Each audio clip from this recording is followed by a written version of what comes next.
Welcome, Realtors, and thank you for joining us today. My name is Jeannine Kees, and I am a Realtor from Owen, South Carolina. I serve as the NAR Federal Political Coordinator, Congressman Jim Clyburn.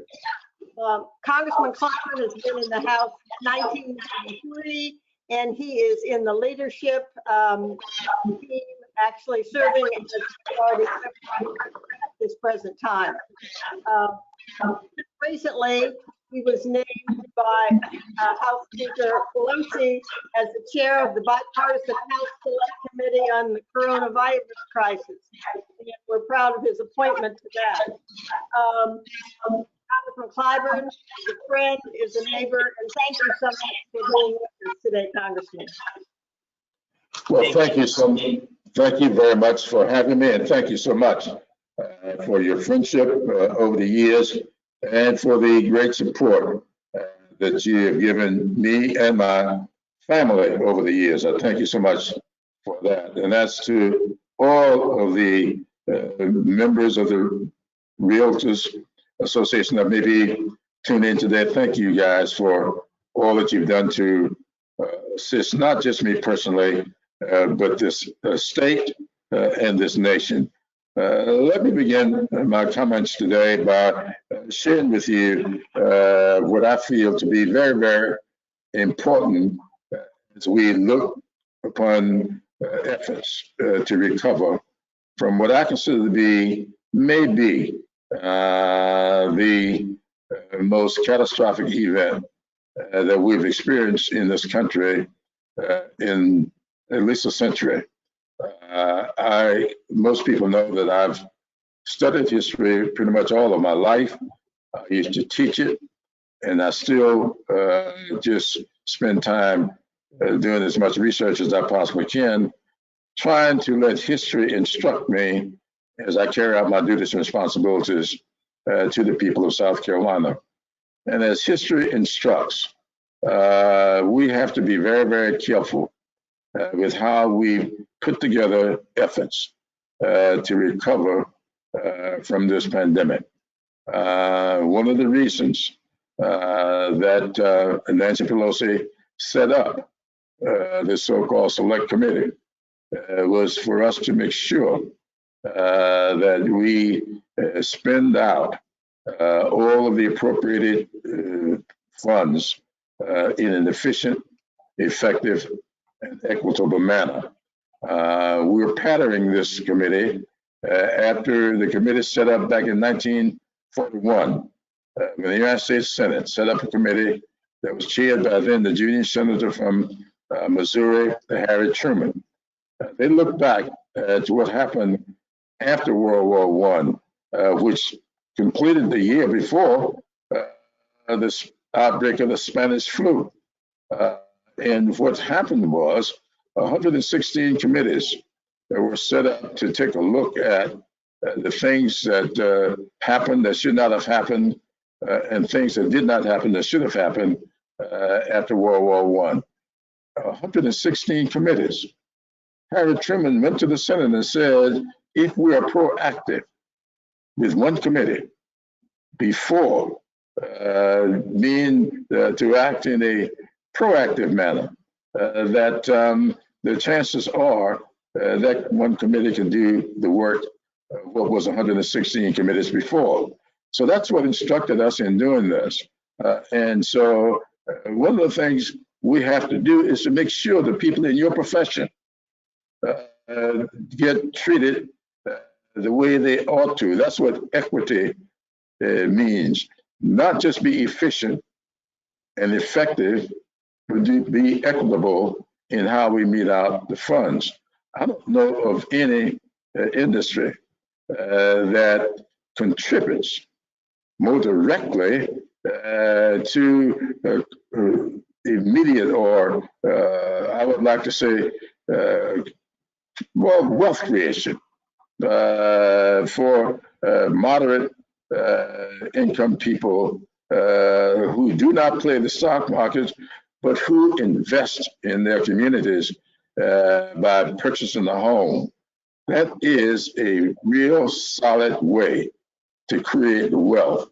And we all know that back in 2008, when we had a tremendous challenge with our economy, many people lost their homes. I sponsored an event to try to help protect home ownership. Over 12,000 people showed up one day here in Columbia trying to hold on to what little wealth they had created. So you as realtors are very, very important to us getting this in this economy stood back up. And I want to do what I can to make sure that that gets done in a fair and equitable manner. In the HEROES Act that we just passed, $75 billion appropriated to help protect home ownership. We believe very strongly that in order for an economy to work, home ownership has to be a significant part of it. So it's important to you that we do this, and it's important to the economy that you do this. So we are interested in doing what we can to make sure that as we recover from this pandemic, and we do so in a way that will protect you and your profession, but at the same time, that will help stand this economy back up in a way that people of ordinary means will be able to participate with dignity and respect. With that, I'll try to answer any questions you may have. If I could just expand on that just a little bit, Owen, before you cutting you off, what I'd like to say is that we think it's going to be important if there are housing counselors and so forth that are going to be available to help people. Congress can help provide funding for those types of resources. I'm catching about every third. I'm missing about every third word. Now, I hope I got your question. I'm not too sure I heard the question clearly because I'm missing words as you asked the question. But if I got it, I really don't have it. Okay. I'm not too sure I could answer your question. The question was, I'm still cutting out, I think. Owen? Yeah. Hang on one sec. I think that we're getting feedback from Congressman Clyburn's mic, so I'm just going to mute you while she asks the question and see if that fixes it, okay? Okay, please do. Try one more time, Jeannine. One more time, okay. The question that I had, or first I wanted to make a comment. We feel like it's going to be important to have housing counselors to help some of these people through their financial, crisis. And we're hoping that, Congress can come up with some means to fund some of these folks so that we can, give the right counseling, to them in keeping their homes, because obviously they may have some forbearance, but even if they do, they're going to have to pay that back. So there's going to be a need for people to help them restructure in order to keep their homes. Thank you very clearly at that time. Thank you very much. Yes, the $75 billion, I think, can be used for that purpose. I remember some of the arguments being made as we were putting this together. The chair of our Financial Service Committee worked on this very closely, as well as the chair of the Small Business Committee, Nydia Velasquez, Small Business, and Maxine Waters in Financial Services. They argued very strenuously for us to do what was necessary to protect home ownership, and offering counseling services was very much a part of that. Now, a lot of that had to do not just with home ownership, but it had to do with renters as well, to protect those people who built rental units, and so that they too will get protection, not just the renters, but the owners of the property as well. I assure you that Maxine Waters made us, that $75 million was there for home ownership. I'm a strong believer in affordable housing, and I'm a stronger believer in affordable housing, including home ownership, not just building for rentals. So that is very, very important. And counseling services are important, not just for reestablishing credit and that sort of thing, but for first-time home ownership as well.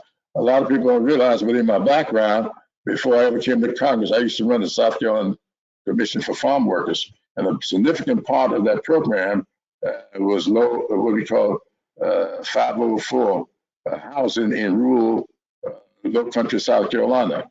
And so I'm very familiar with self-help housing, with low-income housing in rural communities. And we had to have a very strong counseling part to that, because first-time home ownership can be something very challenging for a lot of people. Yes, and especially with the fact that there's not a lot of homes available. We have a shortage of homes now, you know, so that is a problem. Oh, and I didn't mean to cut you off. I know you had some questions too for the Congressman. Thank you, Jeannine, and a special thank you, Congressman, for doing this today. We know your time is valuable. I definitely wanted to take a moment to thank you for your keynote address at the General Assembly for NAR last week. That was wonderful, and you echo so many things that are so important to home ownership and commercial owners all across this country, not just in your district, but in South Carolina, but everywhere. And we applaud you, and we're so proud that you're our representative and did such a wonderful speech last week in front of NAR. To piggyback on the conversation that Jeannine just asked regarding forbearance, you know, part of what we're seeing is that forbearance for a landlord is only 90 days, but forbearance, but a tenant doesn't have to pay for 120 days. And part of the problem, as you know, is that, as you stated in your initial conversation, so many people in South Carolina, particular the middle class, they buy that one single family home. That's part of their retirement. They're pretty much living paycheck to paycheck. What do we do about the landlord, the next door neighbor who owns the home and rents to a family member or a friend or somebody else that they know in the neighborhood, and they're not getting rent? Is there any way to level out those forbearance times? Is there anything that Congress maybe did in the HEROES Act or can do going forward? Thank you. If I remember correctly, we dealt with that in the HEROES Act. Now, the problem we've got is that there was a big bill, $3 trillion. Already, there's some indication, as many have said, that it's dead on arrival. But let me, as it relates to the Senate and the White House, has said if it were to pass, they would veto it. But let me say this about that. If you recall, the Kees Act that everybody is now calling a bipartisan piece of legislation, $2.2 trillion. When the Kees Act was first introduced, it was introduced by a single senator, a Republican senator, Mitch McConnell. And of course, it passed the Senate. No, a Democrat in the Senate supported it. But as the legislation moved along, we came out with a $2.2 trillion bipartisan piece of legislation. Just the opposite is happening here. So the House went first this time. And in this time, we came up with a $3 trillion piece of legislation. We know that it will be modified in many instances. There'll a lot of debate will take place, and hopefully we will come up with a good bipartisan piece of legislation. By the way, at least one Republican voted for this bill, so some could argue that it's bipartisan. So Peter King from New York said he voted for it because he thought it was the right thing to do. So I think that we will get to where we need to be. And you're right. I think that the renter has as much need for protection as the one who rents. It's there's no such thing as a rentee, but whoever rents the house or own it ought to be protected as much as those who rent it. So that's in the legislation. That kind of protection is there, and I hope that as we go through negotiating, it will be able to maintain. If my memory serves, if it's not there, it ought to be there in the finished product. I appreciate that. I know that's been on the minds of a lot of South Carolinians, whether it's residential property that they own or commercial property that they own. And frankly, Jeannine and I were talking before you were able to log in, wondering what the Senate would do. So we're kind of happy that you gave us that mindset into kind of what you thought would be kind of moving forward. I wanted to ask one more kind of quick question about a bill that's for remote notary that's currently in the House. And that's HR 6463, securing and enabling commerce using remote and electronic notarization.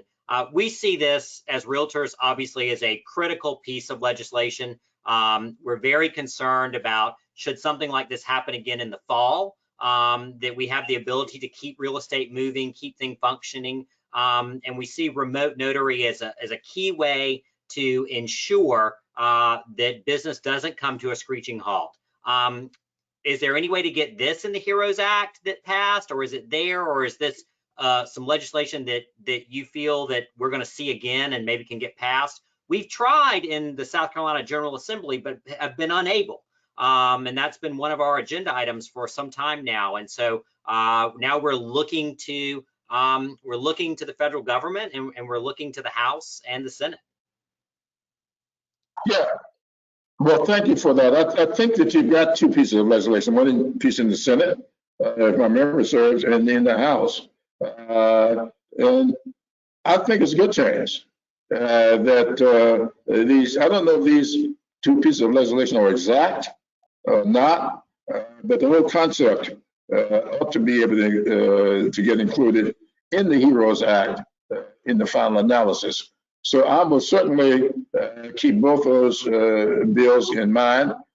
If they are the same, I will work with my staff in trying to see what we can do to reconcile the differences and what we can do to include those protections in the HEROES Act. So my staff is already on top of this, and I hope that whatever we see going forward. Now, even if the HEROES Act does not move in its current form, I don't think it will. I think there will be a lot of negotiating taking place. A lot of compromises will be made, and I think that in the final analysis, it may be even a smaller bill. But we'll see how things go for the next 3 or 4 months, and it may be that things will happen in the next 3 or 4 months that will make the HEROES Act a little different from what it is today. Right now, we are planning for this pandemic to go all the way into next year. Who knows if things get under control, if a virus comes to market, which I don't think it will, but if that were to happen, it changes the equation. Other things could happen that will change the equation, and we'll be modifying the bill. But your concerns are legit, and we will do what we can to make sure that your concerns get addressed in any final bill that goes to the White House to be signed. Thank you, Congressman Jeannine. I'm going to turn it over to you now. Okay. one question that I would have for you, and it's very important, I think. I know it's been right at the top of your list, and it certainly has of ours, simply because in these times, it's so important that our young people have internet access. And I know in the school district where you and I live, 25% of the students are about all that have that access. I've been seeing school buses driving around as hotspots, trying to enable students to get access, as well as to lunches that they so badly need. So tell us where that broadband movement is on the infrastructure, and if we can look forward to this. Well, thank you for that question. Look, broadband is going to be everywhere. I think I may have said this when I addressed your national body last week, but I love to tell the story. When the country was about to celebrate the 50th anniversary of rural electrification, a tabletop book was written about that history, and it was entitled The Next Greatest Thing. Now, the reason that book was entitled The Next Greatest Thing, because someone experienced a man standing up in a rural church in Tennessee, and that night he said to those gathered, "Brothers and sisters, I want to tell you something. The greatest thing that one could have is a love of God in your heart. But the next greatest thing is to have electricity in your house." Now that gave a testimony for the 20th century that I think is apropos as it relates to broadband in the 21st century. We are not going to be able to have the kind of educational system that we need for our children if we do not have the broadband in every home, or available to every home in our country. And we've introduced broadband legislation to the tune of $82 billion to do that. But we know that will take about 5 years to build out. So in the interim, we are putting in place broadband legislation that we think can do some things immediately. One of them, in the HEROES Act, is instructing the FCC, that's got $356 million right now for South Carolina. $356 million earmarked for South Carolina. But they want to build that out over a period of time. In this legislation, we are instructing them to make that money available now, build it out, commit it by June 30th. So by the end of the year, we can start the build out of broadband here in South Carolina. I think that to me should be done.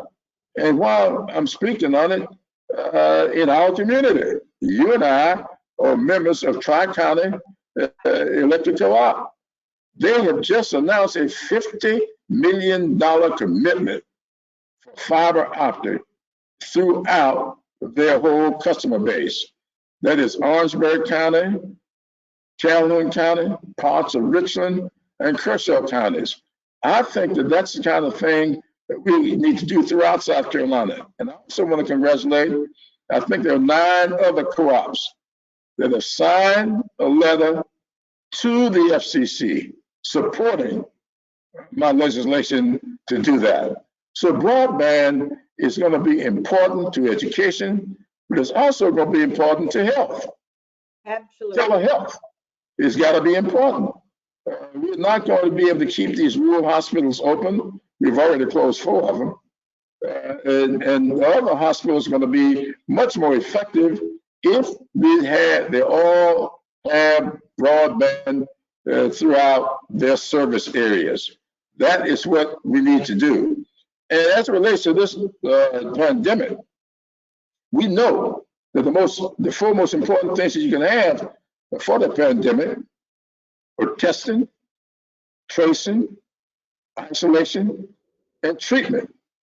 You're not going to be able to do effective tracing. If you do the test and somebody is positive, you got to start tracing.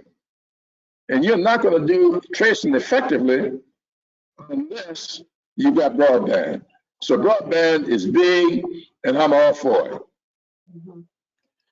You know, broadband being one emphasis of infrastructure, but what about any funding for, well, you know, the Fixing America surface transportation, and then that's expiring, and then, you know, where do we go with some of this other, you know, infrastructure that hopefully we can obtain?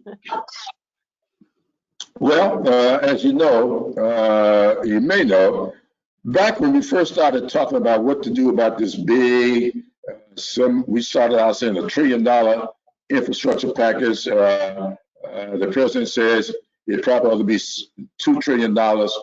I said at the time in a meeting at the White House that whatever we do as an infrastructure package, we must treat broadband just like we treat roads and bridges. We call it the internet highway.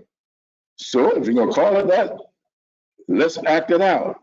And so I think that any infrastructure bill that moves is going to include broadband in it. But it also will have water and sewage, rail, ports, all of which are important to South Carolina. Orangeburg County, for instance, where you and I live, 2 railroads through there, CSX, Norfolk Southern, both run through Orangeburg County. They're the 2 major railroads that we have in our state. And we've got 2 interstate highways, I-95, I-26, running through there, 50 miles, the intersect, 95 and 26, about 50 miles from the port. So this legislation will be very important to South Carolina and to the Midlands of South Carolina, and I'm very much involved in putting that together. The author of that legislation is a very close friend. We talk all the time. As you know, the big problem is how do you pay for it? But I think rural communities will accept paying for this in the way that a lot of people always look for it to be paid for. If we got broadband and community health centers as an integral part of infrastructure development. Congressman, the HEROES Act eliminates I want to switch to some tax issues real quick. The HEROES Act eliminates the SALT cap for 2020 and 2021. As you probably have heard from our NAR talking points and people, NAR believes that by increasing that to 20,000 for married filing jointly, we're alleviating some pain points for the middle class. What are your thoughts on that, eliminating that provision for 2 years? Do you think this is something that should be extended beyond 2 years? And is that actually a provision that you support within the HEROES Act? Well, thank you. I don't oppose that. I have not studied it to see exactly what that will do for everybody. I would like to have time to look at, take a hard look at it. You know, I try very hard not to be too knee-jerk in my response to requests, but to give it as much study as I possibly can to try to protect against these unintended consequences. As you know, in the CARES Act, we went too fast. I said before that I learned being married to a Gullah Geechee woman for 58 years that haste makes waste. And I think we were too hasty in putting together the CARES Act. And as a result, we found out early that there was a lot of unintended consequences when small businesses, small banks were not allowed to participate. We had to do an emergency piece of legislation to the tune of $480 billion to clean up some problems we had with the CARES Act. We looked at the CARES Act, and all of a sudden, PPP, there were people who got payroll protection under the CARES Act.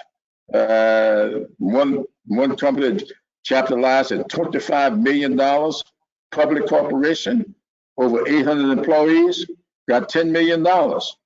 So I wrote them a letter in my capacity as chair of that committee and says, look, do you really need this money? You're a public corporation.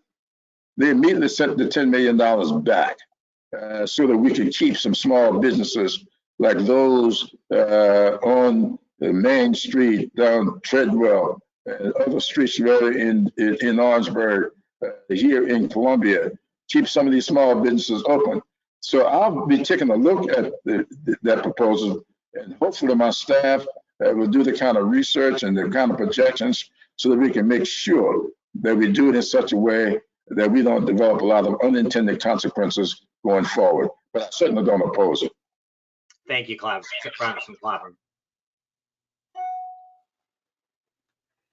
Well, I think we've run out of our time. And Congressman, do you have any closing remarks that you'd like to make?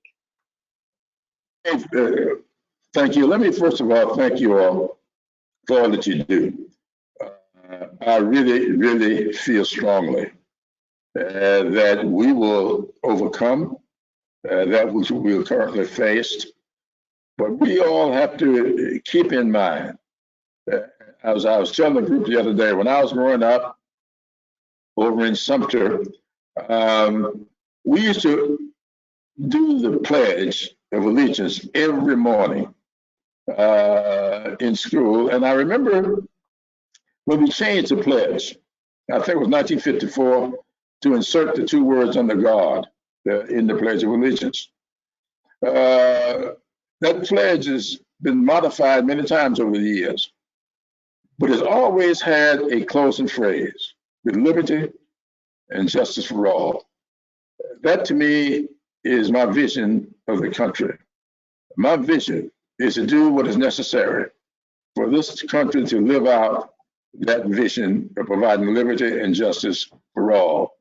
And the way to do that, I believe very strongly, is to make sure that all of the greatness that we enjoy in this country is made accessible and affordable for all of its citizens. And I believe we can do that if we continue to work together, if we respect each other, and if we create a climate within which we can all benefit from having the kinds of discussions that will allow us to have wholesome legislation developed that will be supported by everybody, irrespective of their background or their experiences, keeping in mind that we all exist to make this country accessible and affordable for everybody. Thank you so much, Congressman. Thank you. On behalf of Jeannine and myself and our 24,000 commercial and residential members at the South Carolina Association of Realtors, we thank you again for your due diligence and your determination during these difficult times. You have always been an advocate for home ownership and for property ownership, and we appreciate that. A special thank you to your staff in South Carolina and in DC.